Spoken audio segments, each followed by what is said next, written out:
Price the Lord. കർത്താവിന്റെ അതിപരിശുദ്ധമായ നാമം ഈ പകൽക്കാലം വാഴ്ത്തപ്പെടുമാറാകട്ടെ. എല്ലാ പ്രിയപ്പെട്ടവർക്കും വന്ദനം അറിയിക്കുന്നു. ഇന്ന് പകൽക്കാലത്തെ അല്പസമയത്തെ ദൈവചിന്തയ്ക്കായി നമുക്ക് നാം തുടർമാനമായി ധ്യാനിച്ചു വരുന്നതായ ദാനിയേൽ പ്രവചന പുസ്തകം 2-ാം അധ്യായത്തിൽ 44-ാമത്തെ വാക്യം നമുക്ക് പ്രാരംഭമായി വായിക്കാം. ഈ രാജാക്കന്മാരുടെ കാലത്ത് സ്വർഗസ്ഥനായ ദൈവം ഒരു നാൾ നശിച്ചു പോകാത്ത ഒരു രാജ്യത്വം സ്ഥാപിക്കും. ആ രാജ്യത്വം വേറൊരു ജാതിക്ക് ഏൽപ്പിക്കപ്പെടുകയില്ല. അത് ഈ രാജ്യത്വങ്ങളെയൊക്കെയും തകർത്ത് നശിപ്പിക്കുകയും എന്നേക്കും നിലനിൽക്കുകയും ചെയ്യും. പ്രാർത്ഥിക്കാം ഈ വചനത്തിന് വേണ്ടി. ഞങ്ങളുടെ ദൈവമേ, സ്വർഗീയ പിതാവേ, നല്ല സമയത്തിനായി സ്തോത്രം. ഒരു പ്രാവശ്യം കൂടെ തിരുസന്നിധിയിലേക്ക് അടുത്തു വരുന്നു. ഈ ഒരു വർഷത്തിന്റെ ഈ ഒരു മാസത്തിന്റെ അവസാനത്തെ ദിവസത്തെ കർത്താവ് ഞങ്ങളെ കൊണ്ടുവന്നല്ലോ. 5 മാസം അടിയങ്ങളെ വിട്ടു പോകുന്നു. കർത്താവെ, അങ്ങ് ഞങ്ങളെ സഹായിച്ച കൃപകൾക്കായിട്ട് സ്തോത്രം ചെയ്യുന്നു. വരാമായിരുന്ന ആപത്തുകളിൽ നിന്നും അനർത്ഥമൊക്കെ വിടുവിച്ചു സൂക്ഷിച്ച കൃപകൾക്ക് പിന്നെയും നന്ദി പറയുന്നു. അവിടുത്തെ വരവോളം അവിടുത്തെ സമയമാവുകയോളം അടിയങ്ങളെ സൂക്ഷിക്കുകയും പരിപാലിക്കുകയും അവിടുത്തെ കൃപയെ നിർത്തുകയും ചെയ്യുമാറാകണമേ എന്ന് പ്രാർത്ഥിക്കുന്നു.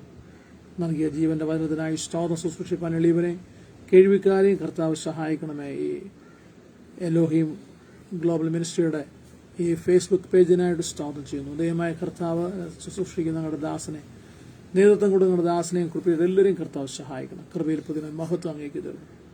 യേശുവിന്റെ നാമം ഞങ്ങൾ അപേക്ഷിക്കുന്നു. കേൾക്കണമേ പിതാവേ. ആമേൻ. ഹല്ലേലൂയ. നന്ദിയോടെ ദൈവത്തെ സ്തുതിക്കുന്നു, സ്തോത്രം ചെയ്യുന്നു. തുടർമാനമായി നാം ഈ ദിവസങ്ങളിൽ ദൈവത്തിന്റെ വചനത്തിൽ നമ്മൾ ശ്രദ്ധിച്ചുകൊണ്ടിരിക്കുകയാണല്ലോ. പ്രിയമുള്ളവരെ, കഴിഞ്ഞ ചൊവ്വാഴ്ച നാം കടന്നു പോയത് യെശയ്യാവിന്റെ പുസ്തകം, അങ്ങനെ വിശുദ്ധ വേദപുസ്തകത്തിലെ മറ്റിതര പുസ്തകങ്ങളിലൂടെ കടന്നു പോകാൻ ഇടയായി തീർന്നു. ഒടുവിൽ ശലോമോൻ രാജാവ് ചെന്നാണ് നിന്നത്. അപ്പോഴത്തേക്ക് സമയത്തിന്റെ നമ്മുടെ സമയം ഷെഡ്യൂൾ അനുസരിച്ച് സമയം അവസാനിച്ചുകൊണ്ട് മെസ്സേജ് അവസാനിപ്പിക്കുകയായിരുന്നു. നമ്മുടെ പൊതുവായ വിഷയം, കുറിവാക്യം ഇതാണ്: ഈ രാജാക്കന്മാരുടെ കാലത്ത് ദൈവം ഒരു രാജ്യത്തെ സ്ഥാപിക്കും. ഞാൻ വിഷയം വിട്ട് പോവുകയല്ല. രാജാക്കന്മാരുടെ കാലത്ത് ദൈവം സ്ഥാപിക്കും രാജ്യം. എന്നാൽ ഇപ്പോഴത്തെ രാജാക്കന്മാരുടെയും മുൻ ഭരിച്ചിരുന്ന രാജാക്കന്മാരുടെയും അവരുടെ സ്വഭാവങ്ങളും അവരുടെ ഭരണരീതിയും കാര്യങ്ങളും സംസാരിക്കുവാനാണ് ദൈവവചനത്തിലെ മറ്റിതര ഭാഗങ്ങളിലൂടെ കടന്നു പോകാൻ തക്കണം ഇടയായി തീർന്നത്.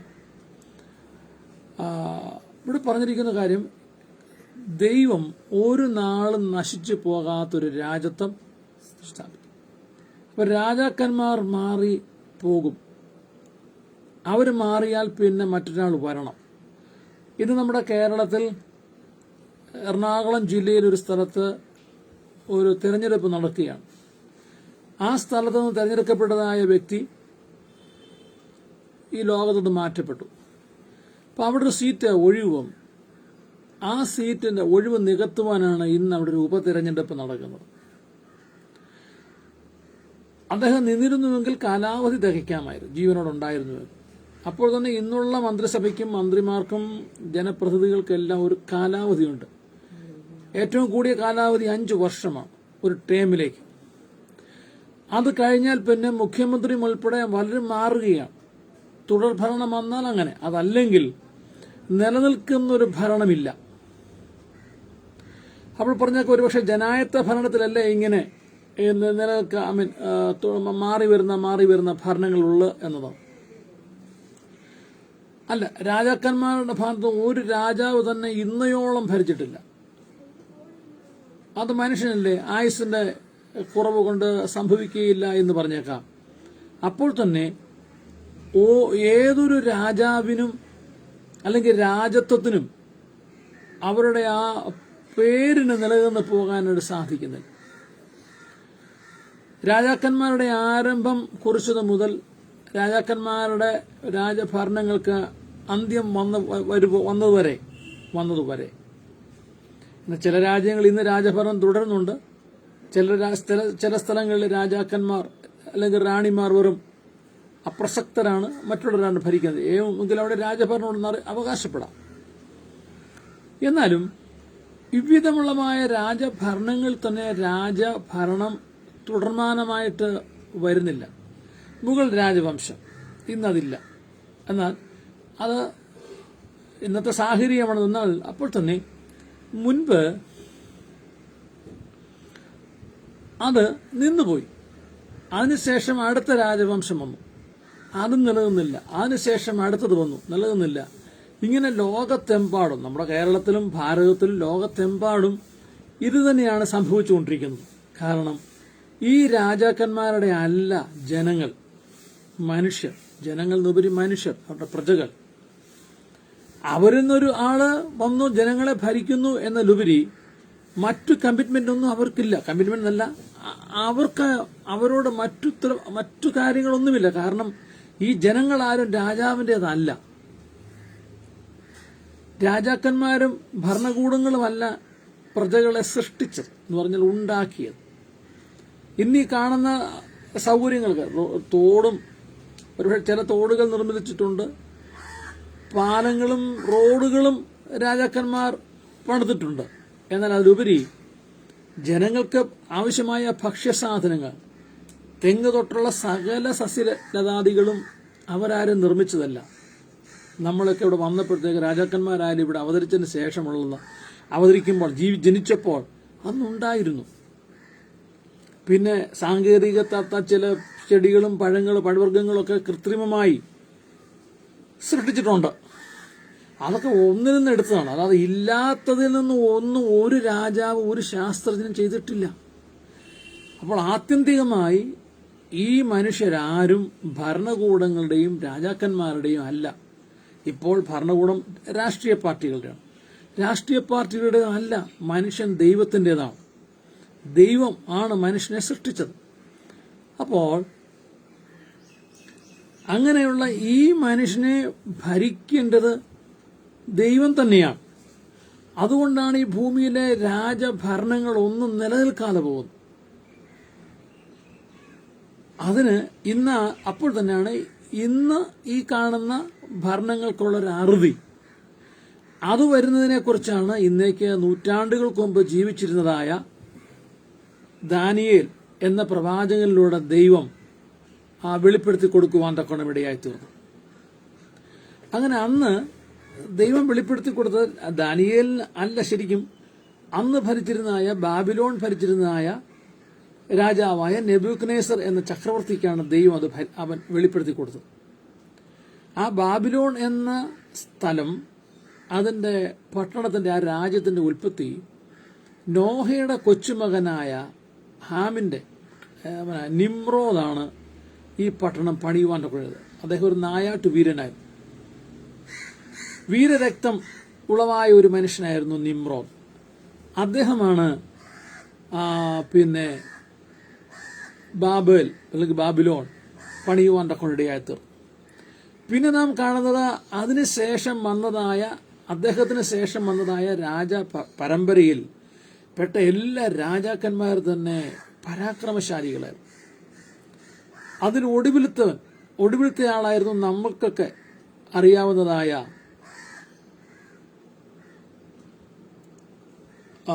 കുവൈറ്റ് ആക്രമിച്ച് കീഴടക്കാൻ പോയതായ രാജാവ് സദ്ദാം ഹുസൈൻ. അദ്ദേഹം ഒരു വീരനായിരുന്നു.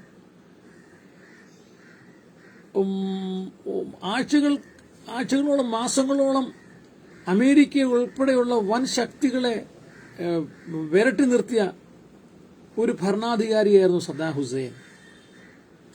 അദ്ദേഹത്തിന്റെ കൊട്ടാരവും മറ്റ് സൗകര്യങ്ങളൊക്കെ നമ്മൾ കാണേണ്ടത് തന്നെയാണ്. അപ്പോൾ നായാട്ടു വീരനായ നിമ്രോദ് എന്ന് പറഞ്ഞതുപോലെ മനുഷ്യരിൽ വളരെ അധികം ബുദ്ധിശാലിയായിരുന്നൊരു മനുഷ്യനായിരുന്നു ഈ സദ്ദാം ഹുസൈൻ. അദ്ദേഹം രാജ്യം യുദ്ധം ചെയ്ത് നേടുന്നതിനെ കുറിച്ച് വിശുദ്ധ വേദപുസ്തകത്തിൽ വളരെ വ്യക്തമായി പറഞ്ഞിട്ടുണ്ട്. അദ്ദേഹം മണ്ണ് കുന്നിച്ച് യുദ്ധം ചെയ്യുമെന്നാണ്. തന്ത്രശാലിയായ രാജാവ്, ആ ഭരണാധികാരി അമേരിക്ക ഉൾപ്പെടെ രാജ്യങ്ങളെ തരത്തിൽ യുദ്ധം നീട്ടിക്കൊണ്ടുപോകാനുള്ളതായ ഒത്തിരി യുദ്ധ നൈപുണ്യം കാണിച്ചൊരു വ്യക്തിയാണ് സദ്ദാം ഹുസൈൻ. പറഞ്ഞു വന്നത്, ഈ നെബൂഖദ്നേസർ ഭരിച്ചിരുന്ന ബാബേൽ, ആ രാജ്യം അങ്ങനെ വീരന്മാരും ശൂരന്മാരുമായ അനവധി രാജാക്കന്മാരാണ് നമ്മുടെ ലോകത്തെ മുഴുവൻ ഭരിച്ചുകൊണ്ടിരിക്കുന്നത്, ഇപ്പോൾ ഭരിക്കുന്നത്. ഏകാധിപതികളായ ഭരണാധികാരികൾ. എന്നാൽ ഇവർക്കെല്ലാം അന്ത്യം അല്ലെങ്കിൽ അന്തം വരും. അന്ത്യം എന്നല്ല, അന്തം വരുമെന്നാണ് വിശുദ്ധ പുസ്തകം പറഞ്ഞിരിക്കുന്നത്. അതാണ് ഇതുവരെ സംഭവിച്ചത്. ഏറെക്കുറെ സംഭവിച്ചു എന്നുള്ളതല്ല, ഇതുവരെ സംഭവിച്ചത്. ഈ രാജാവ് സ്വപ്നം കണ്ട, അല്ലെങ്കിൽ നെബൂഖദ്നേസർ രാജാവ് സ്വപ്നം കണ്ടത്, അദ്ദേഹം കണ്ടത് ഒരു വലിയ ബിംബത്തെയാണ്. വലിയൊരു ബിംബം, വിഗ്രഹമല്ല, ഒരു വലിയ ബിംബം എന്ന് പറഞ്ഞു. ഭയങ്കര ആൾരൂപം. ആ ആൾരൂപത്തിന് ഒട്ടനവധി വ്യത്യസ്തരുണ്ടായിരുന്നു. തമ്മിൽ യോജിക്കാത്ത ഒത്തിരി ഘടകങ്ങളുണ്ടായിരുന്നു. പക്ഷെ എങ്കിലും നിവർന്ന് നിൽക്കുകയാണ്. അടിമുടി ആകെ വ്യത്യാസമുള്ളതായ ആ ബിംബത്തിന്റെ തല തങ്കം കൊണ്ടാണ് ഉണ്ടായിരുന്നത്. തൊട്ടു താഴേക്ക് വരുന്നത് വെള്ളി കൊണ്ടുള്ളതായ പണി.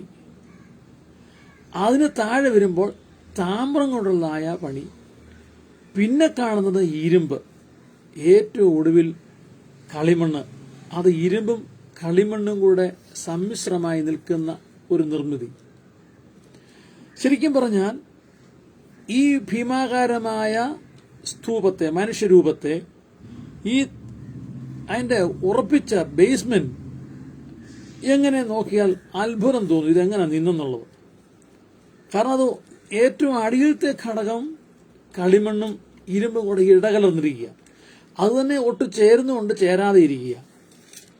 ഈ ഭീമാകാരമായ ബിംബത്തെ താങ്ങി നിർത്തുവാൻ ഒട്ടും പര്യാപ്തമല്ല ഈ താഴത്തെ പണി.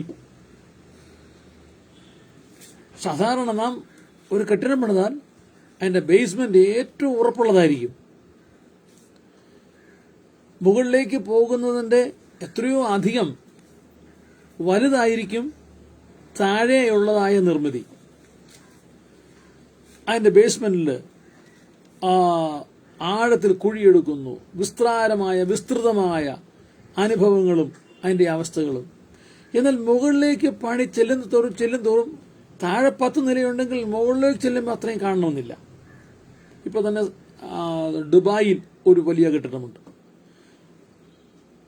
അധികം നിലകളുള്ളതായ ആ കെട്ടിടത്തിന്റെ ഏറ്റവും അടിയിലത്തെ നിലയുടെ അത്രയുമുള്ള നിലകൾ ഏറ്റവും മുകളിലില്ല. അത് മനുഷ്യർക്ക് അതുപോലെ പണിയാൻ എളുപ്പമായിരിക്കുകയില്ല, സാങ്കേതിക വിദ്യ എത്ര തന്നെ ഉയർന്നാലും. Price the Lord. അപ്പോൾ ഇവിടെ ദൈവം നെബൂഖദ്നേസർ എന്ന രാജാവിന് കൊടുത്ത ദർശനത്തിൽ തന്നെ അതിനകത്ത് തന്നെ മാനുഷികമായി ഒട്ടനവധി ന്യൂനതകളുണ്ട്. പക്ഷെ ആ ന്യൂനതകളാണ് ഇന്ന് സംഭവിച്ചുകൊണ്ടിരിക്കുന്നത്. സ്തോത്രം. ഒന്നാമത് കണ്ട തല തങ്കം കൊണ്ടാണ്. അത് വളരെ വിലയുള്ളതാണ്. എന്നാൽ താഴേക്ക് വരുമ്പോൾ വെള്ളി. തങ്കത്തോളം വില അല്ല, ഒട്ടും വിലയില്ല വെള്ളിക്ക്, അത്രയും വിലയില്ല. എന്നാൽ അതിലും താഴെയാണ് താമ്രത്തിന്റെ വില. ഇരുമ്പ് അതിനേക്കാൾ വില കുറഞ്ഞത്. കളിമണ്ണിന് അത്ര തന്നെ വിലയില്ലാത്തതാണ്. അപ്പോൾ ഇതാണ് ലോകത്തിലെ സാമ്രാജ്യങ്ങളുടെ സ്ഥിതി. ഇങ്ങനെ മനുഷ്യൻ ബലഹീനനായി ഒട്ടും ബലമില്ലാതെ ഭരിച്ചിനി എന്നെ കൊണ്ട് വയ്യായേ എന്ന് പറഞ്ഞ് വെച്ചൊഴിഞ്ഞു പോകുന്ന ഒരു പരിസ്ഥിതി ആണ് നാം ഈ ദർശനത്തിലൂടെ കാണുന്നത്. അങ്ങനെ തന്നെയാണ് സംഭവിച്ചത്. ലോകൈക ചക്രവർത്തികളായ വീരന്മാരും ശൂരന്മാരും ഭരിച്ച് ലോകത്തുനിന്ന് മാറ്റപ്പെട്ടു. പിന്നെ നാം കണ്ടത് അതിശൂരനും വീരനുമായിരുന്ന അലക്സാണ്ടർ ചക്രവർത്തിയാണ്. അദ്ദേഹം ജനിക്കുന്നതിന് മുമ്പ്, നൂറ്റാണ്ടുകൾക്ക് മുമ്പ് അദ്ദേഹത്തെക്കുറിച്ച് വിശുദ്ധ വേദപുസ്തകത്തിൽ പറഞ്ഞിരിക്കുന്നു. അത് സംഭവിച്ചു.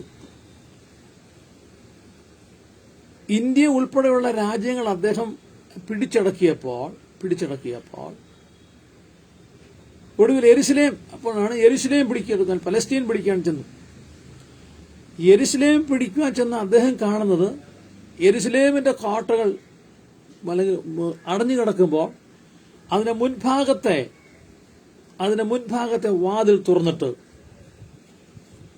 കോട്ടവാതിൽ തുറന്നിട്ട് രാജാവും പുരോഹിതന്മാരും സേനാനായകരും പടജനവും പുരോഹിതന്മാരും എല്ലാം വെള്ളവസ്ത്രം ധരിച്ച്, സേനാനായകന്മാരുടെ പട്ടാളക്കാരെല്ലാം വെള്ളക്കുടിയും പുരോഹിതന്മാരിൽ വെള്ളവസ്ത്രം വെച്ച് വെള്ളക്കൊടി ഏന്തി സ്വീകരിക്കുന്ന യഹൂദനെയാണ് അലക്സാണ്ടർ ചക്രവർത്തി കാണുന്നത്. അദ്ദേഹത്തിന് ആദ്യം ഇത് ആശ്ചര്യം തോന്നി, പിന്നെ തോന്നി ഇത് തട്ടിപ്പാണെങ്കിലും. അതുകൊണ്ട് നിജസ്ഥിതി അറിയുവാൻ തക്കോണം ഇവര് കോട്ടവാതിൽ തുറന്നിട്ട് എല്ലാവരും വെള്ളക്കൊടികളുമായി നിൽക്കുന്നത് വാസ്തവമായി ആണോ അതോ അസത്യമാണോ വ്യാജമാണോ എന്നറിഞ്ഞു വരുവാൻ തന്റെ പടനായകനെ അദ്ദേഹം അവിടേക്ക് അയച്ചു. അലക്സാണ്ടർ ചക്രവർത്തി ആദ്യം അവിടേക്ക് ചെന്നില്ല.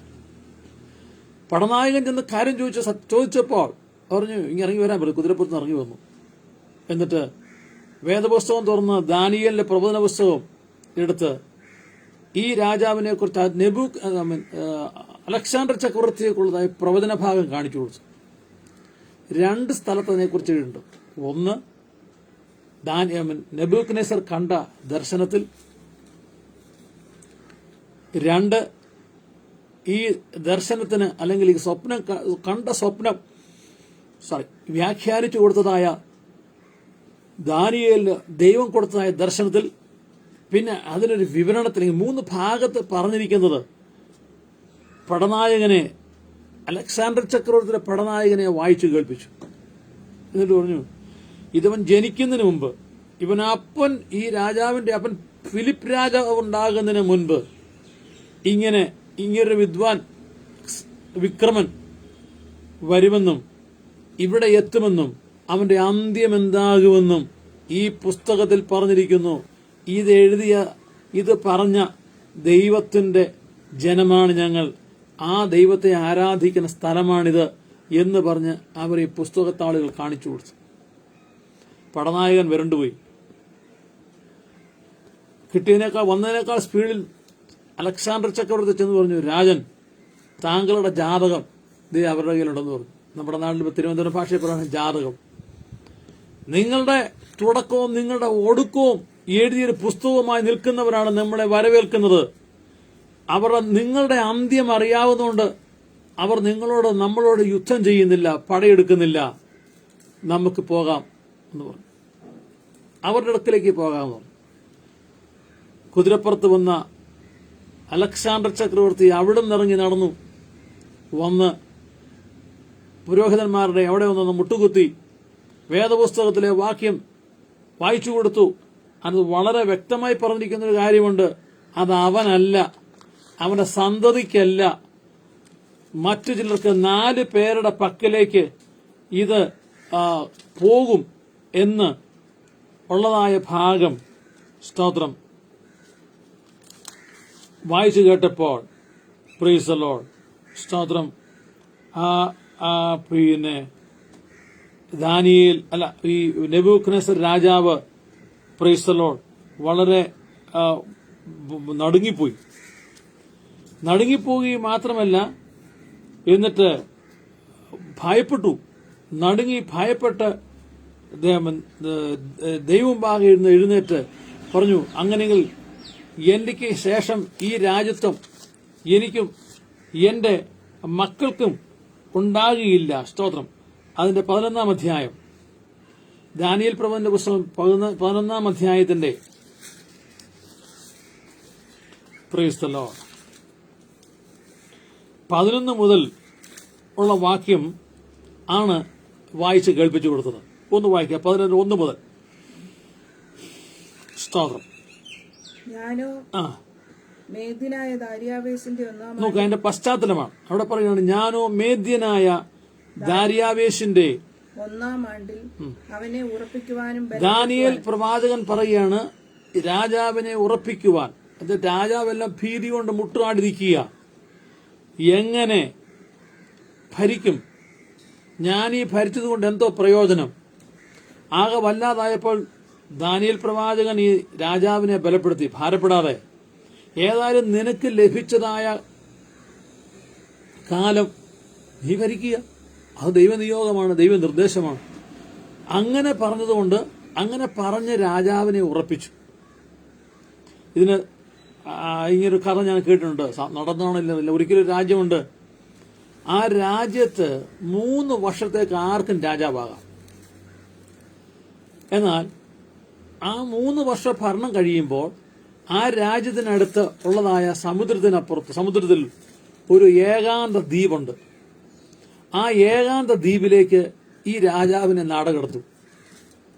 പിന്നെ അവിടെ കിടന്നത് തന്നെ 3 വർഷം, അത് എത്ര കാലക്കണക്കുണ്ട്, ആ വർഷം രാജാവായിട്ട് അത് ഗംഭീരമായിട്ട് ജീവിക്കുക. പക്ഷെ അത് കഴിയുമ്പോൾ പിന്നെ നാട് കടത്തുക. അതൊരു ഏകാന്ത തടവ.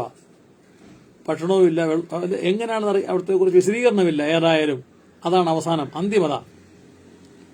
അനേകർ ഇങ്ങനെ 3 വർഷത്തെ ടേം അനുസരിച്ച് രാജാവാകാൻ തുടങ്ങി. രാജാവായി രാജാവ് എന്നിവരെല്ലാം 3-ാം വർഷം നാട്ടുകാർ പിടികൂടി കൊണ്ട് നാട് കടത്തും. അങ്ങനെ വന്നപ്പോൾ പലരും രാജാവാകാൻ മടിച്ചു. എങ്കിലും 3 വർഷമെങ്കിലും നമ്മുടെ ഭാഷയെ പറഞ്ഞ് അടിച്ചു പൊളിച്ച് ജീവിക്കുക, എൻജോയ് ചെയ്യാമെന്ന് കരുതി വന്നവര് പോയി ഒടുവിൽ വല്ലാത്ത അന്ത്യത്തിലേക്ക് പോയി. എന്നാൽ ഒരു മനുഷ്യൻ വന്നെന്നാ പറഞ്ഞത്. അദ്ദേഹം വന്ന് ആർഭാടപൂർവ്വം രാജാവായി 1-2 ആഴ്ച കഴിഞ്ഞപ്പോഴത്തേക്ക് അദ്ദേഹം ഓർഡർ ഇട്ടു. ആരവിടെ? ഇന്നാട്ടിലെ പടജനവും കായിക ശേഷിയുള്ള എല്ലാവരും ആദ്യം പറഞ്ഞു ബോട്ടുകൾ, കപ്പലുകൾ ഉണ്ടാക്കട്ടെ. ആവശ്യാനുസരണം കപ്പലുകൾ ഉണ്ടാക്കി, സാധന സാമഗ്രികൾ ശേഖരിക്കപ്പെട്ടു. അതേ പറഞ്ഞു കായിക ബലമുള്ള നാട്ടുകാരും പടജനവും എല്ലാം കപ്പലെ കയറിക്കാണെന്ന് പറഞ്ഞു. ആയുധങ്ങളുമായി മൺവെട്ടി, പിക്കാസ്, കൂന്താലി, വെട്ടുകത്തി, ആരം എന്ന് വേണ്ട സകലതുമായി കൊല്ലനെ, പണിക്കനെ എല്ലാം കൊണ്ടുപോയി. രാജാവ് അവിടെ നിന്നൊന്നും എനിക്കറിയില്ല. ഏതായാലും സേനാനായരെ കൊണ്ട് പറഞ്ഞ ആ ദ്വീപ് ഫലഭൂയിഷ്ടമാക്കി മാറ്റി. കാടും പടലെല്ലാം വെട്ടിക്കളഞ്ഞു, വളരെ മനോഹരമാക്കി തീർത്തു. നാടിനെ വെല്ലുന്ന കൊട്ടാരം അവിടെ പണിതു. 3 കൊല്ലം അദ്ദേഹം ഇവിടെ ഭരിക്കുകയും ചെയ്തു. ആ സമയം കൊണ്ട് അവിടെ പണിയുകയും ചെയ്തു. 3-ാം കൊല്ലം നാട്ടുകാർ ഇറക്കി വിടുന്ന മുമ്പേ അദ്ദേഹം എല്ലാവർക്കും ടാറ്റ പറഞ്ഞ് ഒരു സെന്റ് ഓഫ് പോലും മേടിക്കാതെ ഇവിടെ ഉണ്ടായിരുന്ന ഭാര്യയും മക്കളെയും വിളിച്ച് കപ്പൽ കയറി അങ്ങ് വരുന്നു. അവിടെ തന്നെ സുഖമായി താമസിച്ചെന്നാണ് കേട്ടിട്ടുള്ളൂ. യാഥാർത്ഥ്യമാണോ അല്ലയോ എന്ന് എനിക്കറിയത്തില്ല. ഏതായാലും ആ മനുഷ്യൻ ബുദ്ധിയോടെ പ്രവർത്തിച്ചു. 3 കൊല്ലമെങ്കിൽ 3 കൊല്ലം. ആ 3 കൊല്ലം കൊണ്ട് എന്ത് ചെയ്യാമെന്ന് കണക്ക് കൂട്ടി. ഇതിന്റെ വരുംവരായികൾ ചിന്തിച്ചുറച്ചു.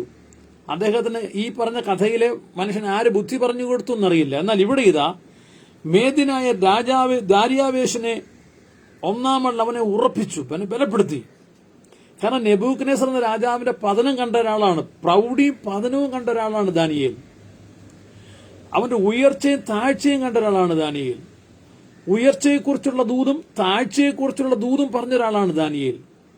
അതുകൊണ്ട് ദൈവത്തിന്റെ പക്കൽ നിന്ന് എന്താണ്, അതാണ് പ്രിയമുള്ളവരെ ദൈവദാസന്മാരുടെ പക്കലുള്ളത്.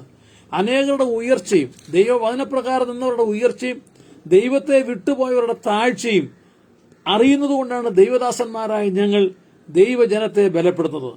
അത് ജനങ്ങളുടെ മാത്രം ജീവിതത്തിലുള്ള സ്വന്തം ജീവിതാനുഭവത്തിൽ വന്ന താഴ്ചയും ഉയർച്ചയും അവരവർക്കറിയാം, എനിക്കും അറിയാം. എന്റെ ജീവിതത്തിൽ ദൈവം നൽകിയ ഉയർച്ച എനിക്കറിയാം. അത് ഞാൻ ദൈവത്തോടു കൂടെ നടന്നപ്പോൾ. എന്നാൽ എപ്പോഴൊക്കെ ഞാൻ ദൈവസന്നിധിയിൽ നിന്ന് താണു പോയിട്ടുണ്ടോ, വീണു പോയിട്ടുണ്ടോ, ദൈവസന്നിധിയിൽ നിന്ന് അകന്നു പോയിട്ടുണ്ടോ, ആ സമയത്തെല്ലാം ദൈവം എന്നെ നടത്തിയ വിധങ്ങളും എനിക്കറിയാം. സ്തോത്രം. അതുകൊണ്ട് പലരോടും ഉപദേശിക്കുവാൻ ഇങ്ങനെയുണ്ട്. അതാരായിരുന്നാലും, രാജാവായാലും അടിയാനായാലും പാസ്റ്ററായാലും സാധാരണ വിശ്വാസിയായാലും ഏതൊരാൾക്കും. അതുകൊണ്ടാണ് ദൈവം മോശയെ വെറുതെ വിട്ടില്ല. എന്തിനധികം അബ്രഹാമിനെ മുതൽ ദൈവം വെറുതെ വിട്ടില്ല. അബ്രഹാമില് നോഹ മുതല്. നോഹ ദൈവം ഭാഗം നന്നായിരുന്നുവെങ്കിൽ പിന്നത്തേതിൽ അദ്ദേഹത്തിന്റെ കുഞ്ഞുങ്ങളുടെ നാശം കാണേണ്ടി വന്നു. അത് തുടങ്ങി ദൈവത്തോടു കൂടെ നടന്ന പലരിൽ അനേകർ ദൈവസന്ധി വിട്ടു പോയതിന്റെ ഉയർച്ച താഴ്ചകൾ വളരെ വ്യക്തമായി എഴുതിയിരിക്കുന്ന ഒരു പുസ്തകമാണ് ഈ വിശുദ്ധ വേദ പുസ്തകം. അത് ശുശ്രൂഷിക്കുന്നതായ ഞാൻ ഉൾപ്പെടെ ദൈവദാസന്മാർക്ക് ഇതിനകത്തെ വചനസത്യങ്ങൾ അറിയാവുന്നതുകൊണ്ട്, വന്ന ജയപരാജയങ്ങൾ അറിയാവുന്നതുകൊണ്ടാണ് ദൈവവചനത്തിൽ നിന്ന് സംസാരിക്കുന്നത്. സ്തോത്രം. ഈ പ്രസംഗം നടത്തിക്കൊണ്ടിരിക്കുമ്പോൾ തന്നെ, ശുശ്രൂഷിച്ചുകൊണ്ട് ഈ ഭൂമി ജീവിച്ചുകൊണ്ടിരിക്കുമ്പോൾ തന്നെ ജയവും പരാജയവും ദൈവദാസന്മാർക്ക് കുടുംബത്തിന് വരാറുണ്ട്. അതെന്തുകൊണ്ടാണെന്ന് അവരവർക്കറിയാം. അത് വരാതിരിക്കുവാനാണ് എന്ത് ചെയ്തത്, ഞങ്ങൾ ഈ ബുദ്ധി ഉപദേശത്തിലേക്ക് കടന്നു പോകുന്നു. സ്തോത്രം. പറഞ്ഞു വരട്ടെ. അതുകൊണ്ട് ഇവിടെ ദാനിയേൽ എന്ന ഞാൻ എന്ത് ചെയ്തു പറയുകയാണ്, ഞാൻ അവനെ ഉറപ്പിക്കുവാനും ബലപ്പെടുത്തുവാനും എഴുന്നേറ്റു. രാജാവ് പതറിപ്പോയി. മേദിനായ ദാരിയാവേശിന്റെ തുടക്കത്തിൽ നിന്ന് ഭരണം കിട്ടിയപ്പോൾ മുതൽ അദ്ദേഹം പതറിപ്പോയി. ഈ ജനത്തെ എങ്ങനെ ഭരിക്കുമെന്ന് ഭാരപ്പെട്ടു. കാരണം ജനങ്ങളെല്ലാം ഒരുപോലെയല്ല. ഒരു 10% ഉള്ളൂ നന്നായി ജീവിക്കണമെന്നും നിയമത്തെ ഭയപ്പെടണമെന്നും രാജാവിനെ ഭയപ്പെടണമെന്നും നേരെ ജീവിക്കണമെന്ന താല്പര്യമുള്ളൊരു 10% ഉള്ളൂ. അതിലൊരു പിന്നെ ഒരു 20-30% മാത്രമേ ഉള്ളൂ കൃഷിയെടുത്ത് ജീവിക്കണം എന്നുള്ള താല്പര്യം. അതായത് ജനങ്ങൾ ബാക്കിയുള്ളത് മുഴുവൻ എങ്ങനെ തട്ടിക്കാം, എങ്ങനെ വെട്ടിക്കാം, എങ്ങനെ ജോലി ചെയ്യാതെ ജീവിക്കാം എന്ന് എന്ന് ചിന്തിച്ച് കഴിയുന്നവരാണ് നല്ല ശതമാനവും. ഇതിനോട് ചേർന്ന് പറയട്ടെ, രസാവഹമായ ഒരു ട്രോള് കഴിഞ്ഞ ദിവസം ഫേസ്ബുക്കിൽ വരാനിടയായത്. അതിലൊരാൾ പറഞ്ഞിങ്ങനെയാണ്, മനുഷ്യൻ അനേക കണ്ടുപിടുത്തങ്ങൾ നടത്തി. ആ കണ്ടുപിടുത്തങ്ങളിൽ വിമാനമുണ്ടായി, ട്രെയിനുണ്ടായി, കപ്പലുണ്ടായി. എന്തിനധികം മനുഷ്യന്റെ കണ്ടുപിടുത്തം നിമിത്തം അവൻ ചന്ദ്രനിൽ വരെ ചെന്നു, ഗോളാന്തര യാത്രകൾ ചെയ്തു, പുതിയ പുതിയ ഗ്രഹങ്ങളിലേക്ക് സഞ്ചരിച്ചു. ഇതെല്ലാം കണ്ടുപിടിച്ചുവെങ്കിലും ഇതുവരെ എങ്ങനെ ജോലി ചെയ്യാതെ ജീവിക്കാം എന്നുള്ളത് ആരും കണ്ടുപിടിച്ചില്ലെന്ന്. സ്തോത്രം. അദ്ദേഹം പറയാണ്, മനുഷ്യന്റെ കണ്ടുപിടുത്തങ്ങൾ ഭയങ്കരമായിരിക്കുന്നു, ഇനി എന്തുവാ കണ്ടുപിടിക്കുക, എല്ലാം കണ്ടുപിടിക്കുക. പക്ഷെ ഇവരാരും കണ്ടുപിടിക്കാത്തൊരു കാര്യമുണ്ട്, ജോലി ചെയ്യാതെ എങ്ങനെ ജീവിക്കാം എന്നുള്ള കാര്യം. എന്താ പറയേണ്ടത്? സ്തോത്രം. ഇവിടെ ഇമാതിരി ജനങ്ങളാണ് നമ്മുടെ സമൂഹത്തിൽ കൂടുതൽ. Praise the lord. മറ്റൊരിക്കൽ പറഞ്ഞതാണ്, തൊഴിലിന് വേണ്ടി ജനങ്ങൾ നെട്ടോട്ടം കുറിയോട്ടം ഓടുക. നമ്മുടെ ഇപ്പോഴത്തെ സംവിധാനം PSC ആണ്. മറ്റൊരു സംവിധാനം ഉണ്ടല്ലോ, എംപ്ലോയ്മെന്റ് എക്സ്ചേഞ്ചിൽ പേര് ചെയ്യുക. എന്റെ പ്രായ സമയത്തൊക്കെ എംപ്ലോയ്മെന്റ് എക്സ്ചേഞ്ച്, ഞാനും ചെന്ന് എംപ്ലോയ്മെന്റ് എക്സ്ചേഞ്ചിൽ ജോലിക്ക് രജിസ്റ്റർ ചെയ്ത ഒരാളാണ്. കുറച്ചുനാൾ പുതുക്കി.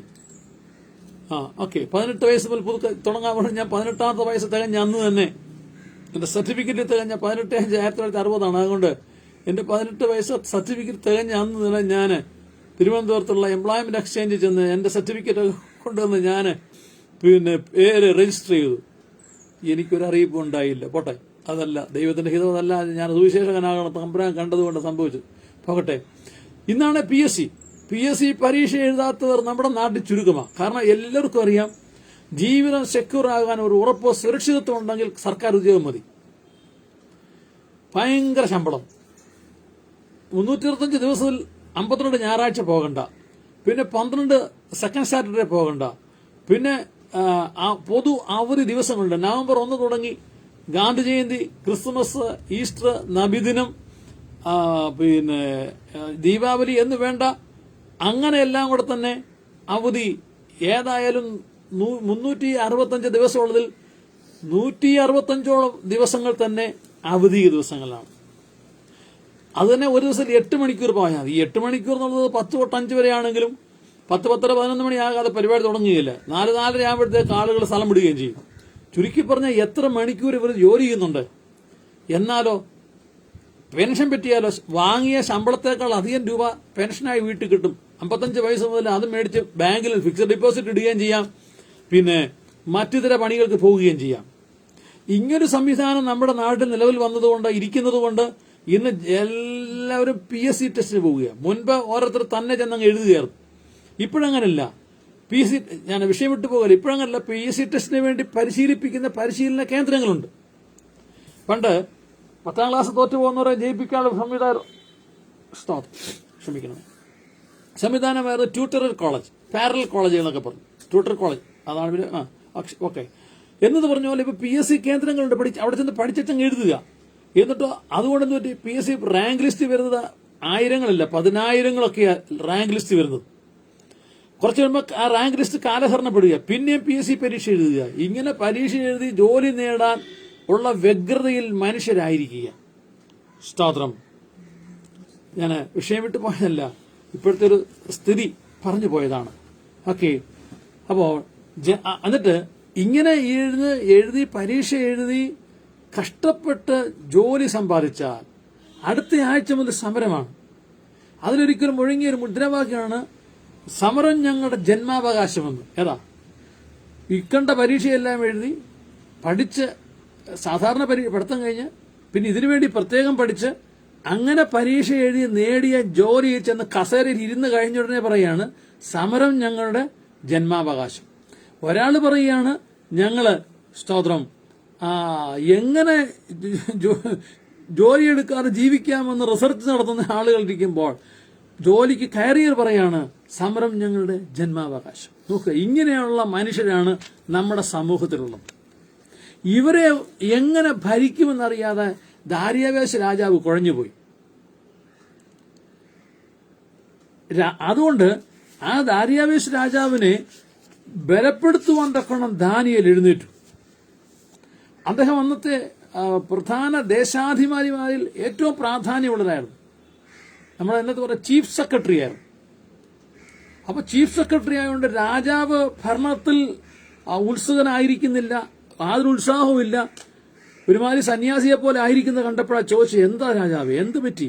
അപ്പോഴേ പറഞ്ഞ, ഈ ജനങ്ങളെ എന്നാ ഭരിക്കാന്, ഒന്നിനും നേരും നെറിയില്ല, എങ്ങനെ കിട്ടും, ഇങ്ങനെ ഇങ്ങോട്ടെന്തോ കിട്ടുമെന്ന് പറഞ്ഞിരിക്കുക, ഒരെണ്ണം ജോലിക്ക് പോവുകയില്ല. ഈ റോഡ് നീളെ 4 കാലും കുഴിച്ചിട്ട് അതിന് മീതെ ഒരു ഷീറ്റ് എടുത്തിട്ട് യൂണിയൻ എന്ന് പറഞ്ഞിരിക്കുക. ലോറിയെക്കാട്ടിൽ കൊണ്ടുവരുന്ന സാധനങ്ങളെക്കാൾ കൂടുതൽ കൂലി വാങ്ങിക്കുന്ന ആളുകൾ അന്നും ഉണ്ടേ ഇന്നും ഉണ്ടേ. ചുരുക്കി പറഞ്ഞാൽ ജനങ്ങളെ കൊണ്ട് രാജാവ് മടുത്തു. അപ്പോഴാണ് ഈ ദൈവഭൃത്യൻ എഴുന്നേറ്റ് പറയാണ്, സാരമില്ല, നിനക്കുള്ള സമയത്ത് നീ നന്നായി ഈ ജനത്തെ ഭരിക്കുക, ഇതിനകത്തുള്ള കാര്യങ്ങളെ മനസ്സിലാക്കുക. അധികാരം നിന്റെ പക്കലുള്ളതുകൊണ്ട് ശിക്ഷിക്കേണ്ടവനെ ശിക്ഷിക്കും, രക്ഷിക്കേണ്ടവനെ രക്ഷിക്കുവാൻ സ്റ്റാൻഡപ്പ്, എഴുന്നേൽക്കാൻ പറഞ്ഞു. നിന്റെ മേലൊരു നിയോഗമുണ്ട്, നിന്റെ മേലൊരു കർത്തവ്യമുണ്ട്, സ്റ്റാൻഡപ്പ് എന്ന് പറഞ്ഞു എഴുന്നേൽപ്പിച്ചു. അങ്ങനെ ദാരിയാവേശിനെ എഴുന്നേൽപ്പിച്ചു. ഞാൻ അലക്സാണ്ടർ ചക്രവർത്തിയെ കുറിച്ച് പറഞ്ഞ അവരുത്. ഓക്കെ, അടുത്ത നമ്മളിങ്ങനെ വായിക്കുന്നു 7-ാം അധ്യായം 1-ാമത്തെ വാക്യം അല്ലേ? സ്റ്റോപ്പ്, അല്ല 7 നേരത്തെ വെച്ചത് 11-ാം അധ്യായത്തിന്റെ, ക്ഷമിക്കണം, 11-ാം അധ്യായത്തിന്റെ. ഞാനോ മേദ്യനായ ദാരിയാവേശിന്റെ 1-ാം ആണ്ടിൽ അവനെ ഉറപ്പിക്കുവാനും ബലപ്പെടുത്തുവാനും. നോക്കുക, ദൈവദാസന്മാരുടെ പദ്ധതി ഇതാണ്. ദൈവം അവരെ ഏൽപ്പിച്ചിരിക്കുന്ന കാര്യം ഇതാണ്: ഉറപ്പിക്കുവാൻ, ബലപ്പെടുത്തുവാൻ. നീ ക്ഷീണിച്ചു പോകണ്ട, ധൈര്യപ്പെടുക, നമ്മെ സഹായിക്കുന്ന ഒരു ദൈവമുണ്ട്. ഇന്ന് പകൽക്കാലം ഞങ്ങളെ ശ്രദ്ധിക്കുന്ന പ്രിയമുള്ളവരെ, നിങ്ങളുടെ ജീവിതത്തിൽ ഏതെങ്കിലും ഭാഗത്ത് ഭാരപ്പെട്ടിരിക്കുന്നുവോ, വേദനയോടെ ആയിരിക്കുന്നുവോ, ഉറപ്പിക്കുന്ന ഒരു ദൈവമുണ്ട്. Price the Lord. അതുകൊണ്ടാണ് ഒരിക്കൽ ഒരു ദൈവദാസൻ അദ്ദേഹത്തിന്റെ ജീവിതത്തിൽ ഭാരവും പ്രയാസവും വന്നപ്പോൾ ദൈവവചനം കേട്ടപ്പോഴും അദ്ദേഹത്തിന്റെ അകത്ത് പരിശുദ്ധാത്മാവ് ഇടപെട്ടപ്പോൾ അദ്ദേഹം പാടിയ പാട്ടിങ്ങനുണ്ട്: ഉറപ്പിക്കന്നേ നാഥ,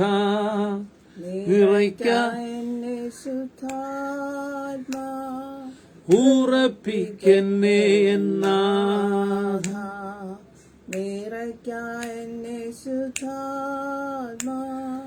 ക്രിസ്തൻ മഹത്വത്താലെ ഞാൻ മുറ്റും നിറഞ്ഞു ശോഭിപ്പാൻ.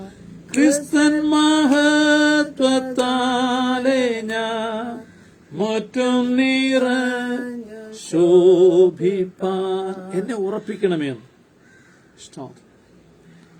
ഉറപ്പിക്കുന്നത് നമുക്കെടുക്കാം. പത്രോസിന്റെ 1-ാം ലേഖനം.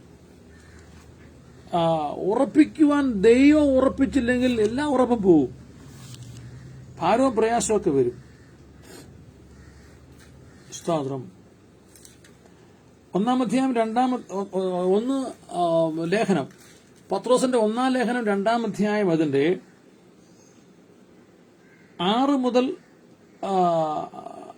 മുതലുള്ള വാക്യം വായിക്കാം. സ്തോത്രം.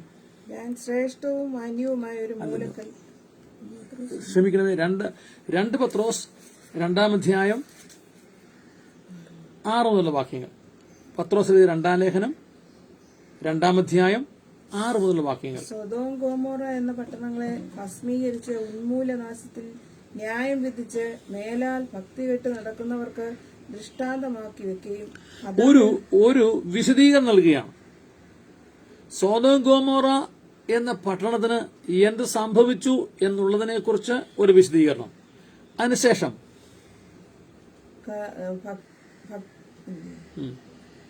ദൃഷ്ടാന്തമാക്കി വെക്കുകയും അധർമ്മികളുടെ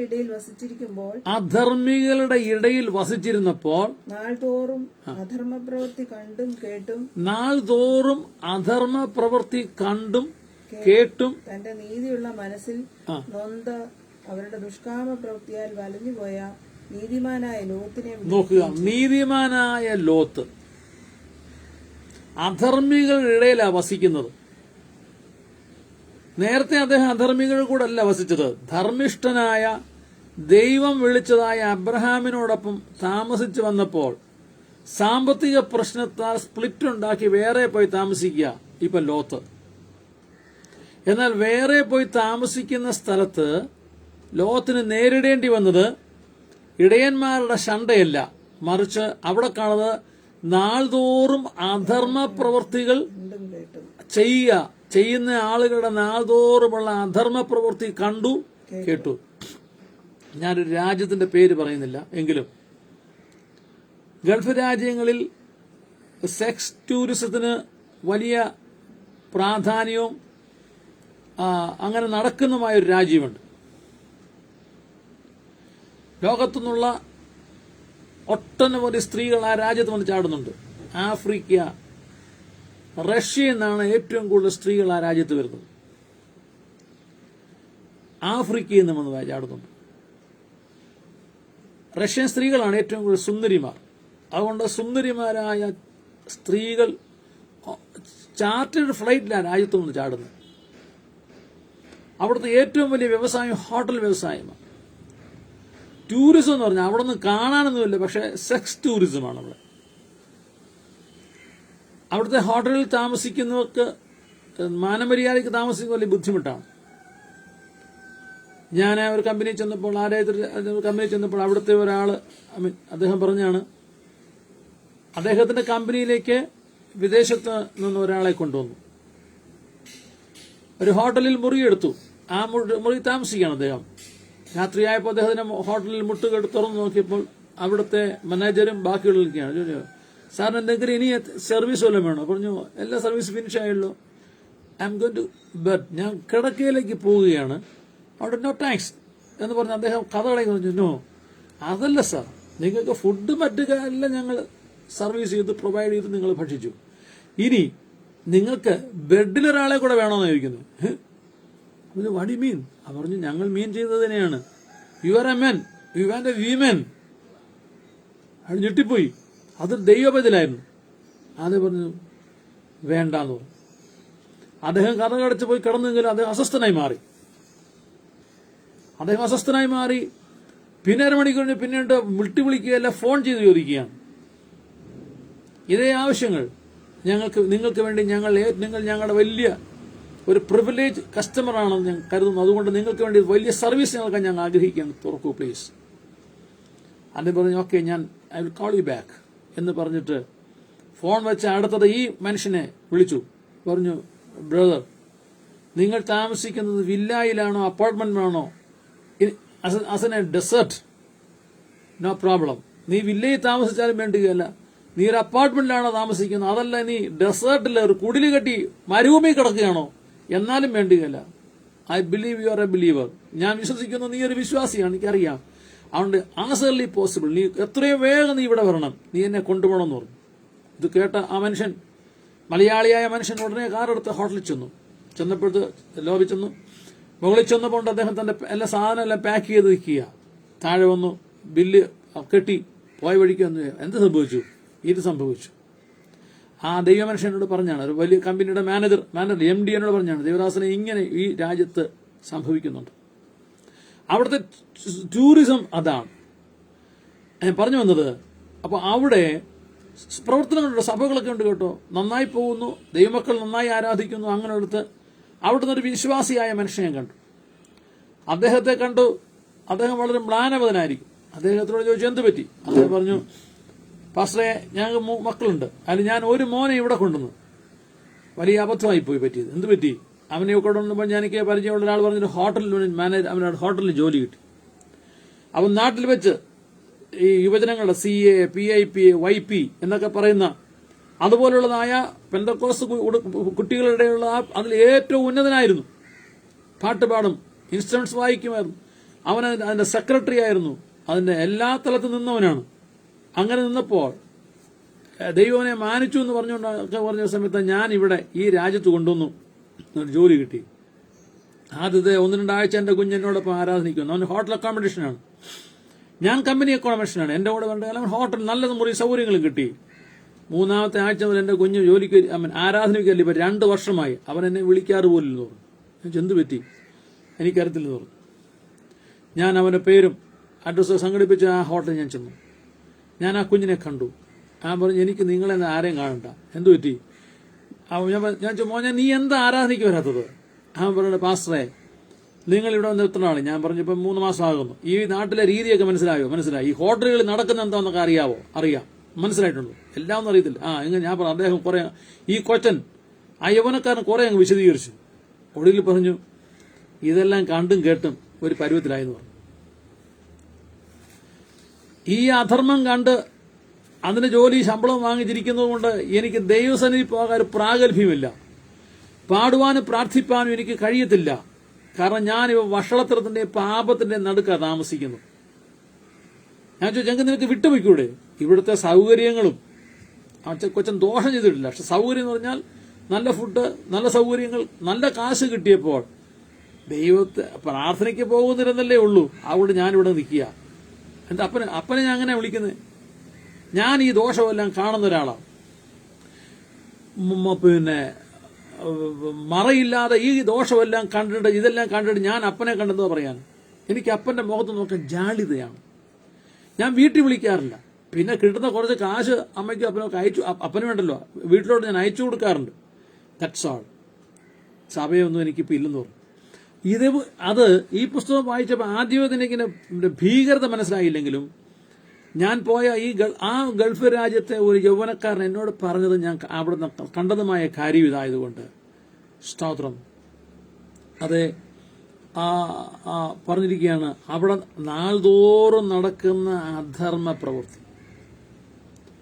അങ്ങനെ അവിടുത്തെ ഒരു ഹോട്ടലിലെ മെയിൻ്റനൻസ് കോൺട്രാക്ട് എടുത്തൊരു ബ്രദർ, ഒരു വിശ്വാസി ഉണ്ടായിരുന്നു. അദ്ദേഹവുമായുള്ള പരിചയത്തിൽ ഞാൻ പല ഹോട്ടലുകളിൽ പോയി. അവിടെ ചെല്ലുമ്പോൾ അദ്ദേഹം പണിയെടുക്കല്ലേ, ഞാൻ റിസപ്ഷനിൽ അല്ലെങ്കിൽ സ്ഥലത്ത് പലപ്പോഴും കണ്ട് ആഫ്രിക്കക്കാരും റഷ്യക്കാരുമായ സ്ത്രീകൾ വന്നിട്ട് ഈ കൗണ്ടറിൽ മാനേജറിന്റെ പക്കൽ കൊടുത്തിട്ട് വരാണ്, പിന്നെ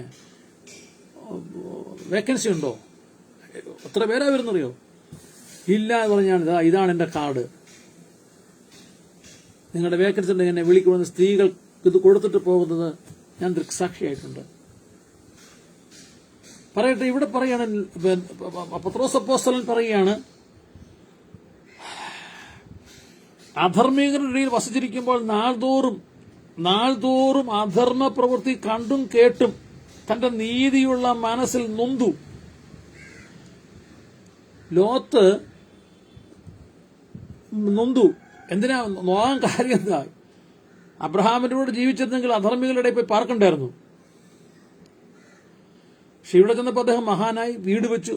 ലോത്തിന്റെ കൂടെ അബ്രഹാമിനോടൊപ്പം, പ്രൈസ് ലോർഡ്, അബ്രഹാമിനോടൊപ്പം ആയിരുന്നെങ്കിൽ ഒരു പക്ഷേ വീട് വെക്കാനൊക്കത്തില്ലായിരിക്കും. കാരണം അബ്രഹാം കൂടാരി താമസിക്കുമ്പം ലോകത്തിന് വീട് വെക്കാൻ പറ്റുമോ? പറ്റത്തില്ല. പക്ഷെ ഇപ്പൊ ഇവിടെ വന്നപ്പോൾ അബ്രഹാം കൂടില്ലാത്ത ലോകത്തെ വീടൊക്കെ വെച്ചു, മാളികയൊക്കെ വെച്ചു പുള്ളി. എന്നതുപോലെ ദാരിയാവേശ് രാജാവിനും ഈ ജനങ്ങളുടെ കൊട്ടാരത്തിനകത്തും കപ്പലിൽ തന്നെ കള്ളൻ എന്ന് പറഞ്ഞ പോലെ കള്ളക്കണക്ക് എഴുതുന്നവരും, അത് സാധനം വാങ്ങിച്ചത് കരിഞ്ചന്തയെ വിൽക്കുന്നവരും, പെട്രോൾ അടിക്കാതെ അടിച്ചെന്നുള്ളവരും, അടിച്ച പെട്രോൾ മറിച്ച് വിൽക്കുന്നവരും, കുതിരയും കുഞ്ഞിനെയും വിൽക്കുന്നവരും എന്ന് വേണ്ട കൊട്ടാരത്തിനകത്തെ ഈ അഴിമതിയും ഇതെല്ലാം കണ്ട് ദാരിയാവേശ് രാജാവ് വല്ലാണ്ടായിപ്പോയി.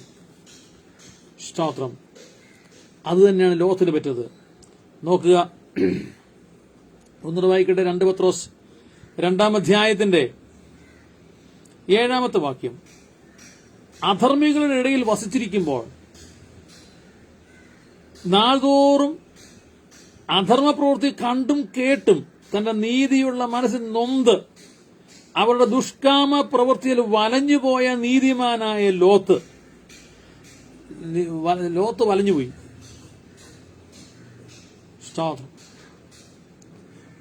ഒരിക്കലും ദൈവദാസൻ പറഞ്ഞാണ്, IPC, church of God, AG, new India, Sharon, പിന്നെ PMG, ഇങ്ങനെയുള്ള ആരുടെ പേര് പറയാൻ എത്രയും പേര് പറഞ്ഞു.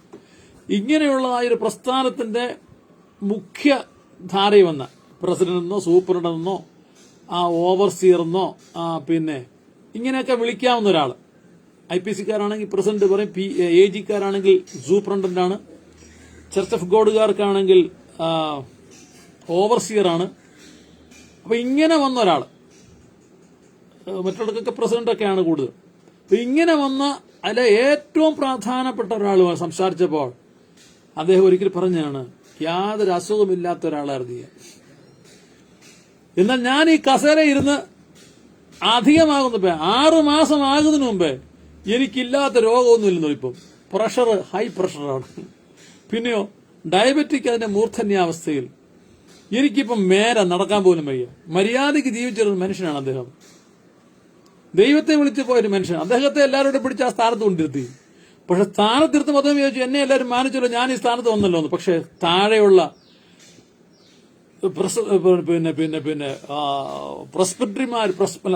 പ്രസ്പിറ്റർമാരും മേഖലാ പ്രസിഡന്റുമാരും സെൻട്രൽ പാസ്റ്റർമാരും DP-മാരും ലോക്കൽ ശുശ്രൂഷകരും വിശ്വാസികളും ചെയ്യുന്നത് വന്ന് പറഞ്ഞ കേസുകള്, ന്യായമല്ലാത്തതിന് കൊടുക്കുന്ന കേസും കൂട്ടവും ഇതെല്ലാം കണ്ട് ആ മനുഷ്യന് അദ്ദേഹം പറഞ്ഞാണ്, ബ്രദറെ, എനിക്ക് ഈ 60 വയസ്സ് വരെ ഒരു അസുഖവും ഉണ്ടായിരുന്ന മനുഷ്യനല്ല. ഞാൻ ഈ കസേര കയറി ഇരുന്നേ പിന്നെ അധികം താമസിയാതെ ഞാൻ ഈ രോഗങ്ങൾക്കെല്ലാം അടിമയായിപ്പോയിരുന്നു. കാരണം ഇവര് വന്ന് പറയുന്നത് കേട്ട് പുള്ളിക്ക് പ്രഷർ കൂടിപ്പോയി. ഇത് ന്യായമായ തീരുമാനമെടുത്തപ്പോൾ അത് നടത്താൻ സമ്മതിക്കാത്ത ആളുകളെ കുറിച്ചുള്ള ഉത്കണ്ഠ വന്നപ്പോൾ അദ്ദേഹത്തിന്റെ പാൻക്രിയാസ് സിസ്റ്റം ഡാമേജ് ആയിപ്പോയി. അങ്ങനെ അദ്ദേഹം ഡയബറ്റിക്കായി മാറി. പറയട്ടെ പ്രിയമുള്ളവരെ, ഇവിടെ ഇതാ ലോത്തിനും ഡയബറ്റിക്കായി. ലോത്തിന് പ്രഷർ കൂടി, ലോത്തൊരു ഹാർട്ട് പേഷ്യന്റായി. ചുരുക്കി പറഞ്ഞ ലോത്ത് വലഞ്ഞുപോയി.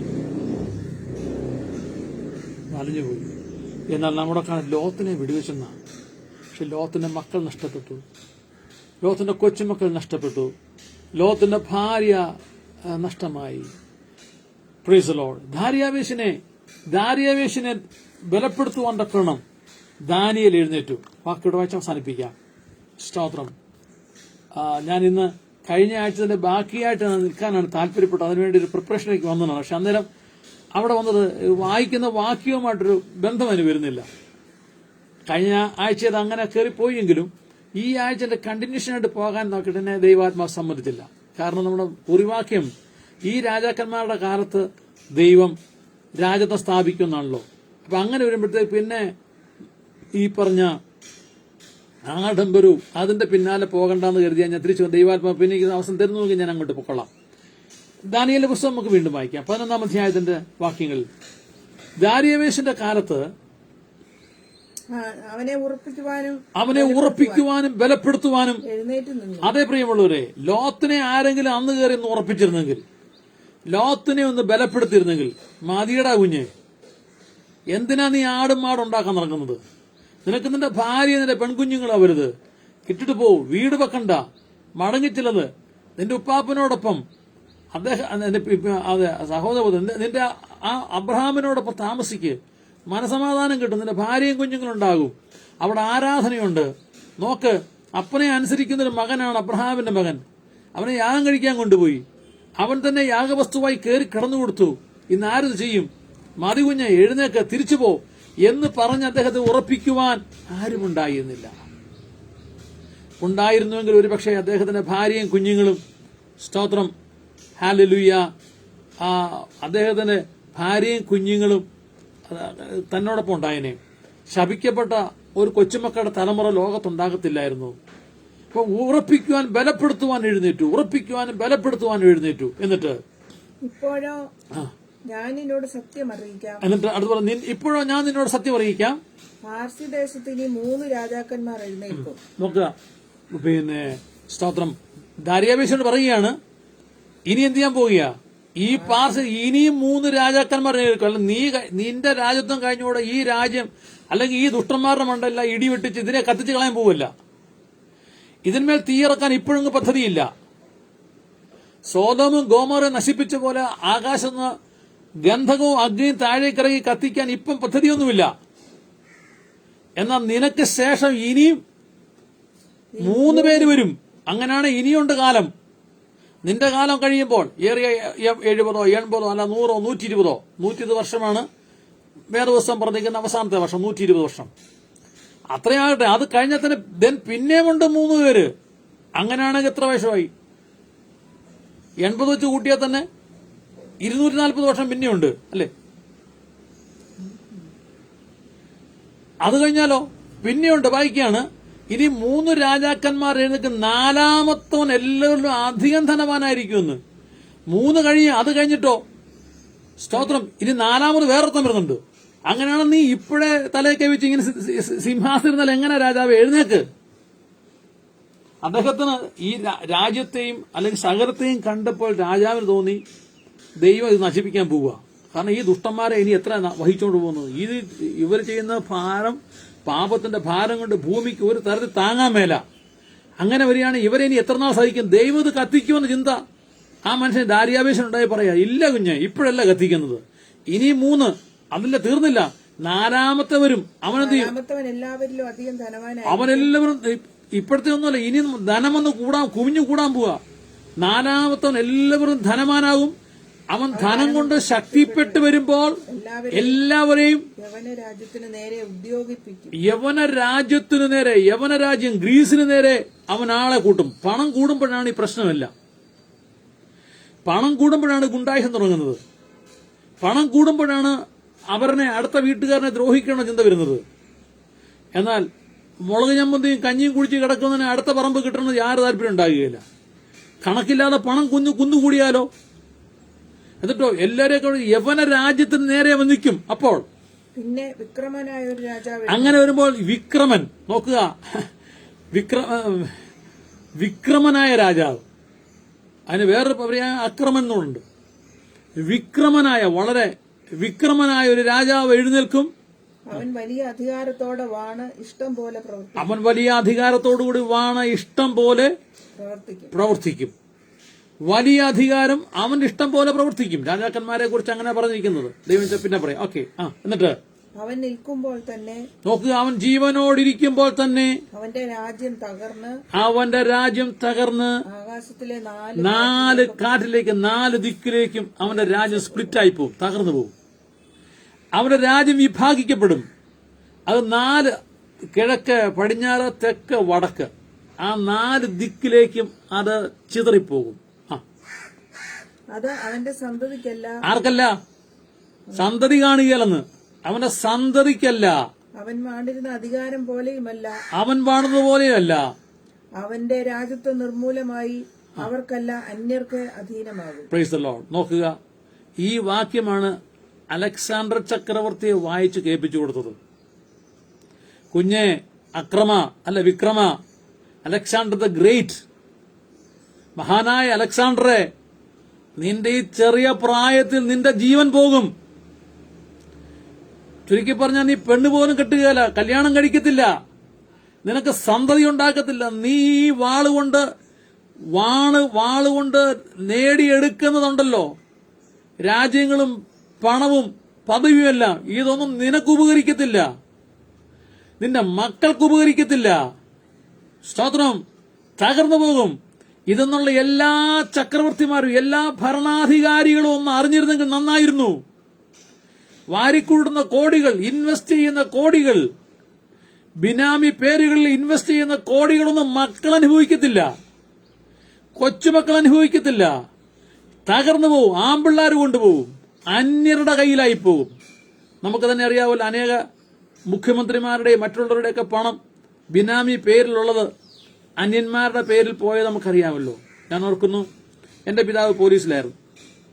എന്റെ അച്ചാച്ചൻ വീട്ടിലെ അമ്മച്ചിയോട് എന്തോ പറഞ്ഞു കേട്ടതാണ്. അന്നുണ്ടായിരുന്നൊരു വലിയ പോലീസ് ഉദ്യോഗസ്ഥൻ, വലിയ നീളം കൊണ്ട് വണ്ണങ്ങളില്ല, റാങ്ക് കൊണ്ട് ഉയർന്ന ഒരു പോലീസ് ഉദ്യോഗസ്ഥൻ.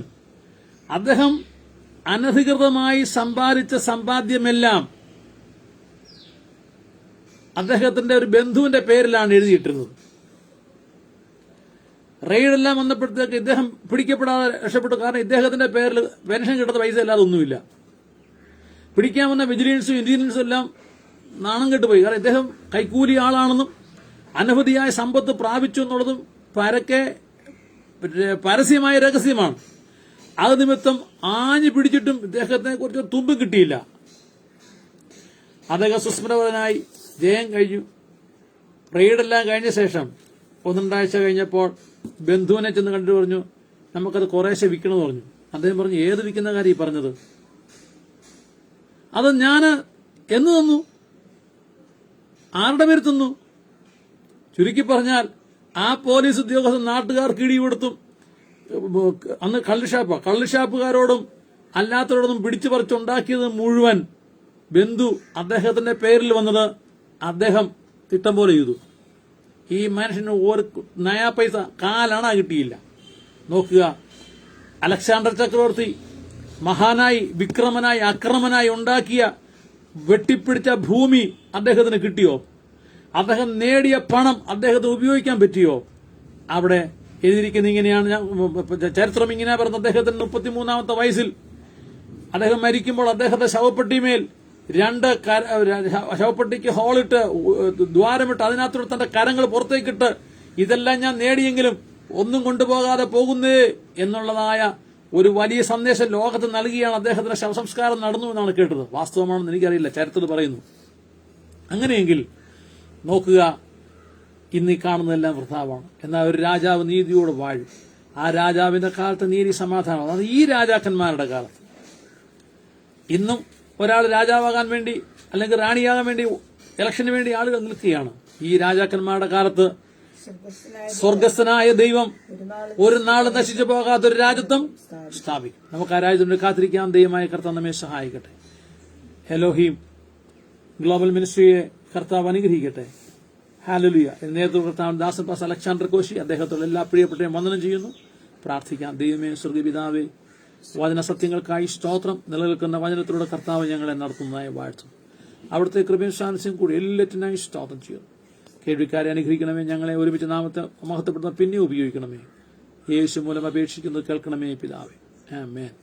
നമ്മുടെ കർത്താവായ യേശു ക്രിസ്തുവിന്റെ കൃപയും പിതാവിന്റെ സ്നേഹവും പരിശുദ്ധാത്മാവിന്റെ കൂട്ടായ്മയും നമ്മോട് പ്രാർത്ഥിച്ച എല്ലാ വിഷയത്തിലും നിന്നേക്കൊണ്ടായിരിക്കുമാറാകട്ടെ. Amen. Praise the lord. Thanks. നമുക്കെല്ലാം ഗോഡ് ബ്ലെസ് യു ആൾ. ദൈവം നമ്മെ സഹായിക്കട്ടെ. ഇനി കാണും വരെ ഓർക്കാം, പ്രാർത്ഥിക്കാം. Praise the lord. Thank you pastor. Thank U.